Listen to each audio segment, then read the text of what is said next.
Sabe aquela sensação estranha, uma pontinha de culpa que aparece justo na hora de comemorar uma conquista que ninguém da família teve antes? Pois é, parece que não faz sentido, né? Mas esse conflito interno é super real.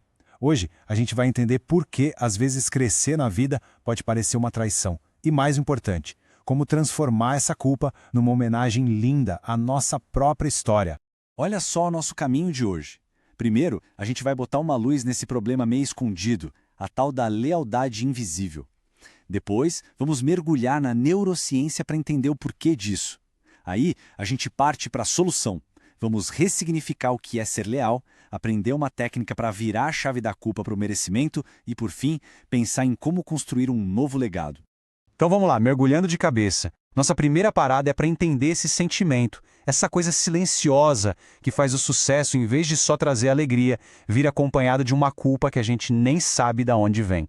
Essa é a grande questão, né? Parece loucura, mas para muita gente, ir além do que os pais ou avós conseguiram, em vez de ser só motivo de orgulho, dispara um alarme interno. É um desconforto, como se a pessoa estivesse quebrando um pacto silencioso, abandonando o time, sabe? Deixando as próprias raízes para trás. E olha, esse sentimento tem nome: lealdade invisível. Pensa num cabo de guerra dentro da gente. De um lado está a nossa vontade de crescer, de ir mais longe. Do outro está uma força primitiva lá do fundo da nossa biologia que grita: pertença ao seu grupo. E quando essas duas forças se batem, bum, a autossabotagem aparece, quase como um freio de mão puxado para não deixar a gente ir longe demais. Mas afinal, por que isso acontece? É importante dizer, não é uma falha de caráter, não é fraqueza, é pura biologia. A gente vai entender agora como o nosso cérebro foi programado há milhares de anos para reagir exatamente assim.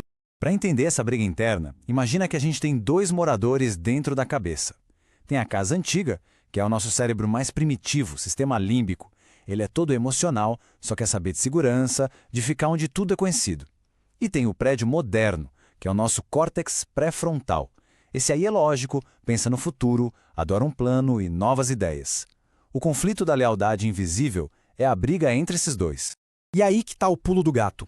Para essa casa antiga, para o nosso cérebro primitivo, ser diferente do bando é um perigo de vida ou morte.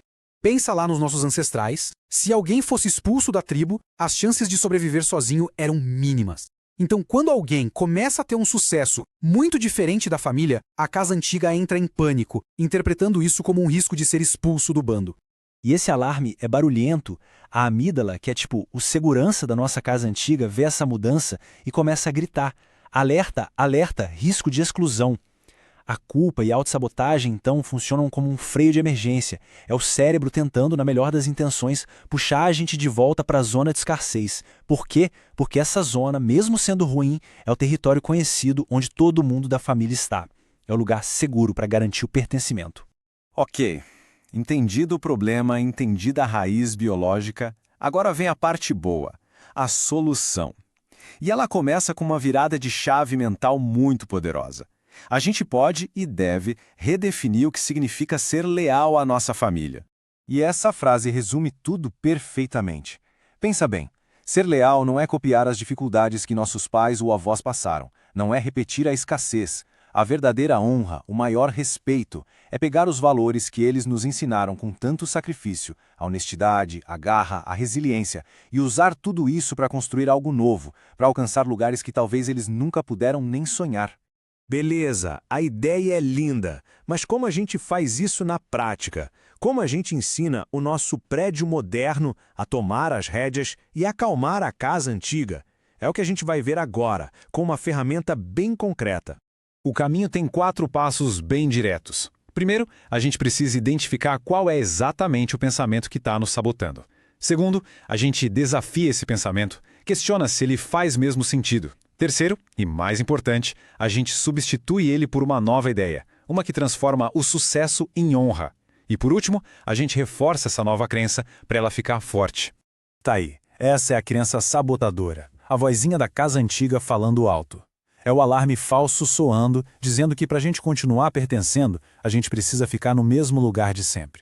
O primeiro grande passo é só isso, conseguir ouvir essa voz e reconhecer que ela está aí. E aqui está o antídoto. a virada de jogo. A narrativa muda da água para o vinho. O sucesso não é mais uma traição. Pelo contrário, ele se torna a maior prova, a validação máxima de todo o esforço, de todo o sacrifício que veio antes. Prosperar passa a ser a realização do sonho deles através de uma nova geração.